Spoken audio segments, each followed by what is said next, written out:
খোকা, আজ এক মুঠো ভাত বেশি দিতে হলে কত বিরক্ত তুই বৌমা। ওষুধ আনতে বললে কত কথা শুনিয়ে দিস। একটু আমার সঙ্গে কথা বলতে বললে তোর হাতের সময় নেই। কিন্তু খোকা, তুই যখন ছোট ছিলি, যখন তোর জ্বর আসতো, বাবা দৌড়ে ওষুধ আনতে তোর জন্য। তুই সারা রাত আমার কোলে থাকতে চাইতিস, নিচে নামিয়ে দিলেই কান্না জুড়ে দিতিস। সারা রাত তোকে কোলে নিয়ে বসে থাকতাম রে। এমনকি বাথরুম পেলেও যাওয়ার উপায় ছিল না। তখন কই আমার এত বিরক্ত লাগেনি।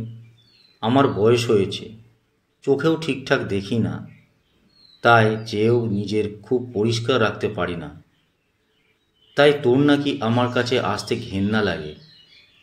কিন্তু খোকা, আমার মনে আছে তুই যখন বিছানায় পেচ্ছাপ করে দিতিস, তখন আমি তোকে শুকনোতে শুইয়ে নিজে ভেজাতে শুয়ে থাকতাম, যাতে তোর কোনো কষ্ট না হয়। কই তখন তো আমার ঘেন্না লাগেনি। আমার খুব মনে পড়ে, একবার সবেমাত্র খেতে বসেছি, তুই পায়খানা করে ফেলেছিস। আমি খাওয়া ছেড়ে সঙ্গে সঙ্গে পরিষ্কার করেছি, যাতে তোর কোনো কষ্ট না হয়। কই তখন তো আমার ঘেন্না লাগেনি। কিন্তু সময়ের পরিবর্তনে আমার সব কিছু আজ তোর ঘেন্না লাগে, বিরক্ত লাগে। কেন বলতে পারিস? এত কথা শুনে বৃদ্ধার ছেলে সমরেশবাবু উত্তর হলো, এরকম কাজ সব মা করে থাকে। মা করবে না তো কে করবে? নিজের সন্তানের জন্য সব মা করে থাকে, এ আবার নতুন কি? তাই নাকি খোকা? তাহলে বল, সন্তানের কি করণীয় বৃদ্ধা মা বাবার প্রতি? তখন সমরেশবাবু বলেন, কেন, তোমাকে তো আমি ভালোই রেখেছি। ঘর থেকে বের তো করে দিইনি। কত ছেলে মেয়েকে দেখেছি মা বাবাকে বৃদ্ধাশ্রমে রেখে দেয়, রাস্তায় ফেলে দেয়। আমি তো সেটা করিনি।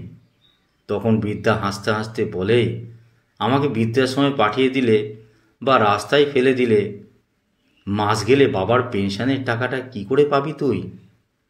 মায়ের মুখে এমন কথা শুনে সমরেশবাবু খানিকটা ঘাবড়ে যান। বৃদ্ধা তখন হাসতে হাসতে বলে, খোকা, আমি তোর মা, আমি তোকে খুব ভালো করেই জানি।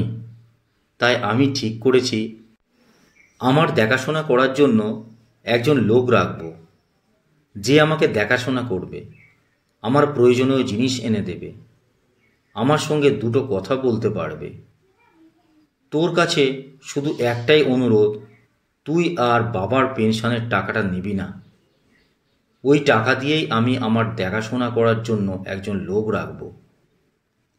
সমরেশবাবু এবার খানিকটা নরম সুরে বলল, দেখো মা, বাবার পেনশনের টাকায় আমার সংসার অনেকটাই চলে।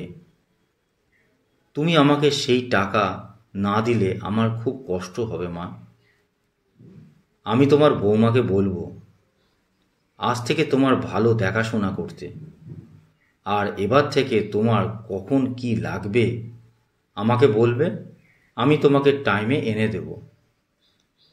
ছেলে মুখে এমন কথা শুনে মাও রাজি হয়ে যায়। আসলে মা তো সন্তানের কষ্ট কোনোদিন দেখতে পারে না, তাই সন্তানের এই মিষ্টি মিষ্টি কথায় বৃদ্ধা ভুলে গেছেন সব কিছু। আজ বৃদ্ধা বিছানাতে, পরিস্থিতি খুবই খারাপ। ছেলে ভুলে গেছে মাকে দেওয়া কথাগুলো, তবুও মা বিছানায় শুয়ে শুয়ে ঠাকুরের কাছে প্রার্থনা করছে তার সন্তান যেন খুব ভালো থাকে, কোনো কষ্ট না হয় তার সন্তানের। আসলে মা তো মাই হয়। আজও মায়ের কোনো বিকল্প খুঁজে পাওয়া যায়নি। কলমে সুষমা বাগ প্রধান। ভিডিওটি আপনাদের ভালো লাগলে অবশ্যই লাইক, কমেন্ট এবং শেয়ার করতে ভুলবেন না কিন্তু।